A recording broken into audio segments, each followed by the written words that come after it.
Ramzan season అనగానే మనందరికీ గుర్తొచ్చేది హలీం.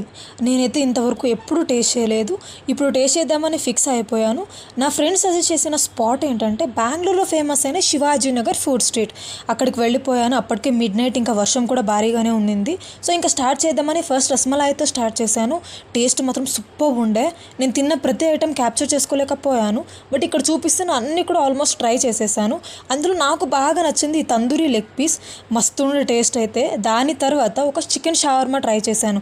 ఓకే, బాగానే ఉండింది యావరేజ్గా. ఇంకా మెయిన్ ఐటమ్కి వస్తే హలీం చూడడానికి బాగానే ఉండింది. బట్ నాకు కొంచెం డౌట్ ఉండింది, ఫస్ట్ టైం కదా ఎలా ఉంటుందో అని.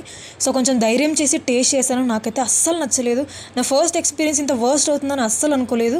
ఇంకో విషయం ఏంటంటే నాకు అసలు టేస్ట్ లేదా, లేకపోతే నా ఫ్రెండ్స్ అందరూ కరువులో ఉన్నారా, నేను వెళ్ళిన స్పాట్ రాంగ్ ఉందో నాకు అర్థం కాలేదు. నాకైతే అస్సలు నచ్చలేదు. ఇంకా హలీం టేస్ట్ చేసిన తర్వాత నాకు ఇక్కడ ఏమీ టేస్ట్ చేయాలని అనిపించలేదు. కానీ ఆకలి మాత్రం ఇంకా తీరలేదు. టైం చూస్తే మార్నింగ్ 3 o'clock అయ్యింది. ఇంకా రిటర్న్ వెళ్తున్న టైంలో మహానుభావుడు బర్గర్ షాప్ ఓపెన్ చేశాడు ఎవరో.